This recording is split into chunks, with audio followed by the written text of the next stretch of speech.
Grabe ah. Nagabi na kayo ni Mami ah. Tsaka ang dami niyo pang dalang paper bags ah. Ito kasi si tita eh. Nagagalit pag di ako pumipili sa tinuturo niya. Ikaw, Mami ah. Ni-spoil mo masyado yung asawa ko. Oo naman, dapat lang. Kaya ito ng uniko iho ko. Sus! Baka mamaya niyan, mas anak niyo pa siya. Ito naman si Ian, nagsiselos pa. Joke lang. Siyempre masaya ako nagkakasundo yung dalawang babae sa buhay ko, no? Di ka kayo dito?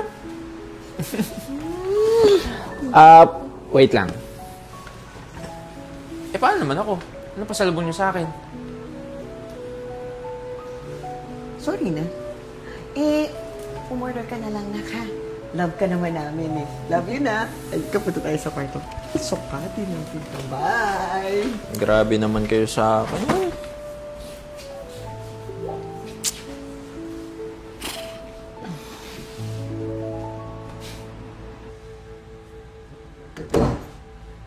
Ay, salamat makakapagpahinga na rin ako. So, lahat ng binigay ko, tinanggap. Kala mo naman, gusto ko siya. Buwisit na babae.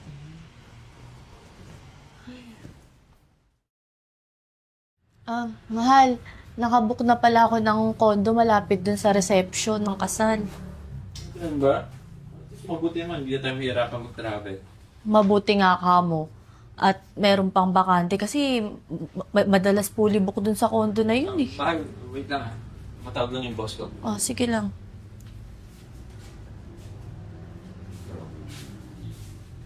Eya, Po, ano yung narinig ko na sa condo daw tayo mag-stay?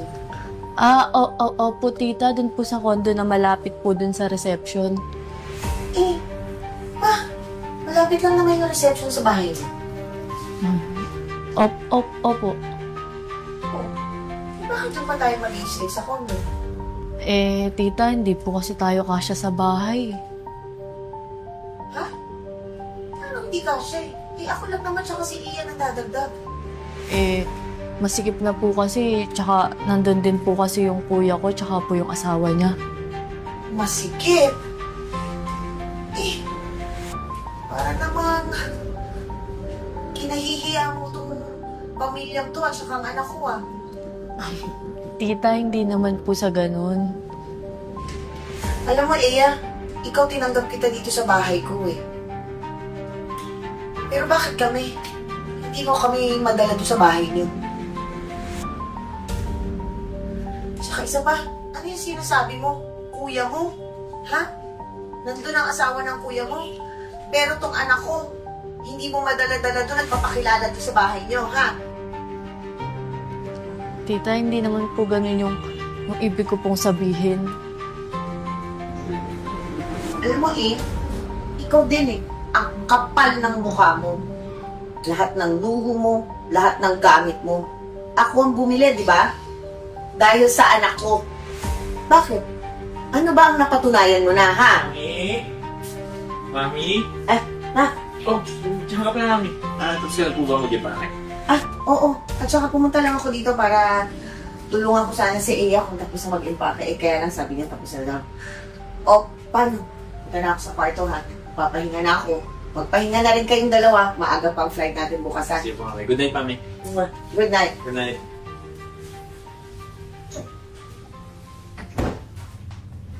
Mahalo kayo ka?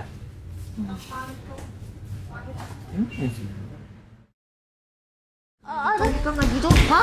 Tita, ano po bang problema? O bakit? Masakit? Ha? Kulang na lang sirain mo ang pamilya ko, di ba? Ha? Tita, ano po ibig niyong sabihin? Bakit? Di ba ikaw ang nag-chat sa afam ko? Ha? Huwag mo naman sabihin si Kumare, in good terms naman kami. Tita, hindi ko po kayo maintindihan. Alam mo ikaw, kaya ayoko sa'yo Ang plastic mo. Yung una, anak ko. Ngayon naman, ang afam ko. Bakit? Kulang pa bang binibigay sa'yo ng anak ko? Teka, tita. Pagbibintang na po ata yung ginagawa niyo, Totoo naman talaga Diba? Pera lang ng anak ko ang gusto mo. Kaya ka dikit ng dikit. Paano kasi, isa kang dukha. Dukha! Ma, ano ba?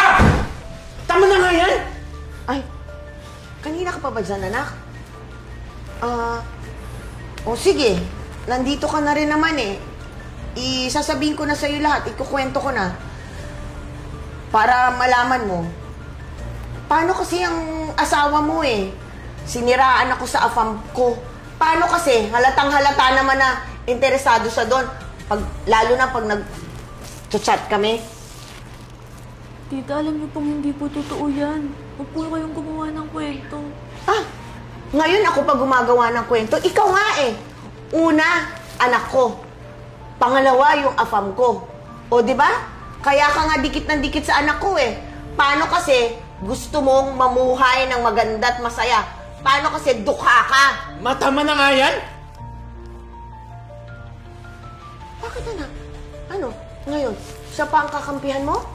Oh! Hindi dahil sa asawa ko siya, ma. Kundi dahil sa ugali mong pagbibintang mo sa kanya. Yung afam mo? Ayun! Nahuli kong kachat ni Tita Edna.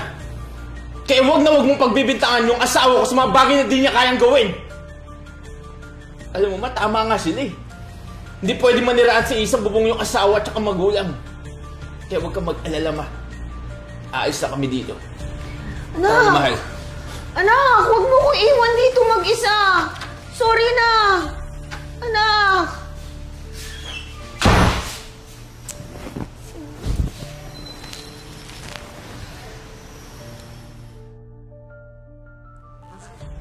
Teka, mahal. Parang masyado naman ata itong bigla ang pag-alis natin. Saan pala tayo lilipat? Sorry, mahal ah. Dapat next week ko pa sasabihin sa'yo eh. Para birthday surprise ko sana. Sorry?